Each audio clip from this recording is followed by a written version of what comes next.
Bismillahirrahmanirrahim. Assalamualaikum warahmatullahi wabarakatuh. Di sini saya akan menjelaskan tentang penganggaran sektor publik dan sektor swasta.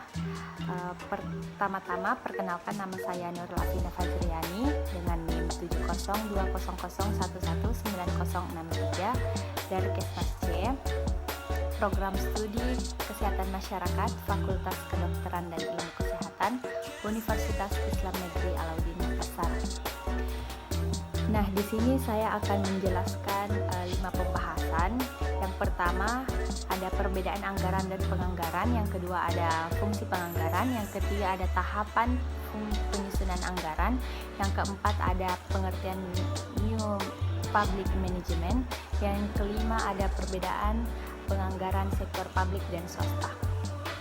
Pembahasan pertama, sebelum kita menuju ke perbedaan, saya akan menjelaskan pengertian dari anggaran dan penganggaran.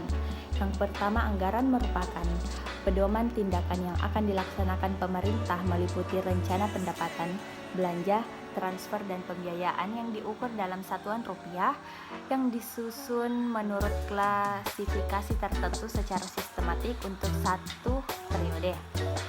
Dan penganggaran adalah suatu proses menyusun rencana keuangan, yaitu pendapatan dan pembiayaan, kemudian mengalokasikan dana ke masing-masing kegiatan sesuai dengan fungsi dan sasaran yang hendak dicapai. Jadi perbedaannya adalah anggaran itu rencana kuantitatif atau penelitian aktivitas usaha sebagai organisasi, sedangkan penganggaran adalah pencipta suatu rencana kegiatan yang dinyatakan dalam ukuran keuangan. Selanjutnya ada fungsi anggaran. Yang pertama ada fungsi perencanaan. Nah, fungsi perencanaan ini adalah tindakan memilih dan menghubungkan fakta-fakta dan membuat serta menggunakan asumsi-asumsi mengenai masa yang akan datang dalam hal memvisualisasi serta merumuskan aktivitas-aktivitas yang diusulkan yang dianggap perlu untuk mencapai hasil yang diinginkan. Nah, perencanaan ini merupakan salah satu fungsi manajemen, dan fungsi ini merupakan salah satu fungsi yang merupakan dasar pelaksanaan fungsi-fungsi manajemen lainnya. Yang kedua ada fungsi pengawasan. Fungsi pengawasan ini merupakan usaha-usaha yang ditempuh agar rencana yang telah disusun sebelumnya dapat dicapai. Selanjutnya ada fungsi koordinasi. Nah, fungsi koordinasi ini menuntut adanya keselarasan tindakan bekerja dari setiap individu atau bagian dalam perusahaan untuk mencapai tujuan. Yang terakhir ada anggaran sebagai pedoman.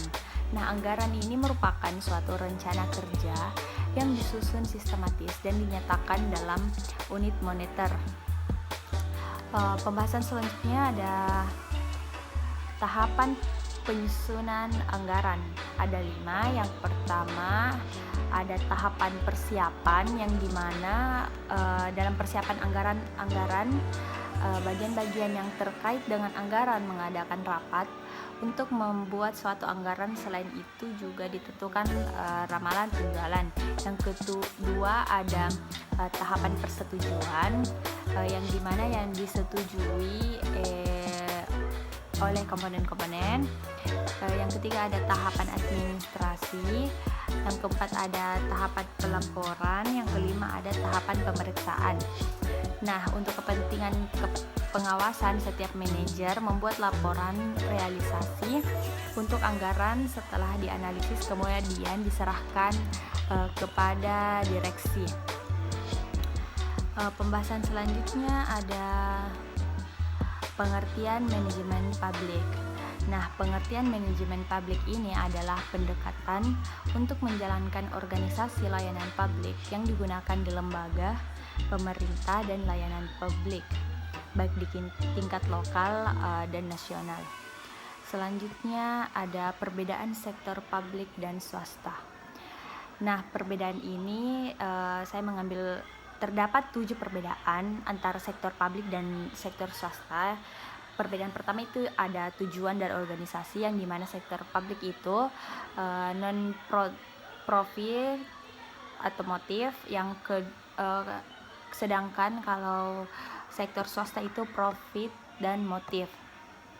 Perbedaan kedua ada dari sumber pendanaan, yang dimana sektor publik itu mendapat pajak, retribusi, utang, obligasi pemerintah, laba BUMN atau BUMD, penjualan aset negara dan sebagainya, sumbangan hibah.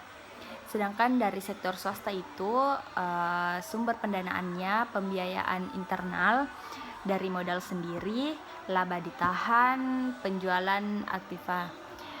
Perbedaan yang ketiga ada pertanggungjawaban. Pertanggungjawaban dari sektor publik ada pertanggungjawaban kepada publik atau masyarakat dan parlemen seperti DPR atau DPRD. Sedangkan dari sektor swasta pertanggungjawaban kepada pemegang saham dan kreditor. Selanjutnya ada struktur organisasi. Dari sektor publik itu birokratis, kaku, dan hierarki. Sedangkan dari sektor swasta ada fleksibel dasar, piramid, lintas, fungsional, dan sebagainya. Yang kelima ada karakteristik anggaran, yang dimana dari sektor publik itu ada terbuka untuk publik dan sektor swasta itu tertutup untuk publik. Yang terakhir ada sistem akuntansi. Dari sektor publik itu basis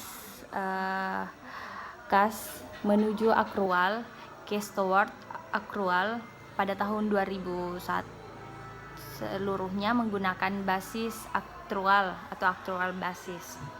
Sedangkan dari sektor swasta itu hanya basis akrual atau akrual basis.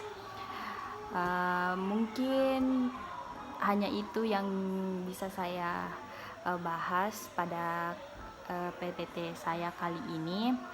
Mohon maaf apabila terdapat banyak kekurangan, karena kekurangan itu datangnya dari saya sendiri.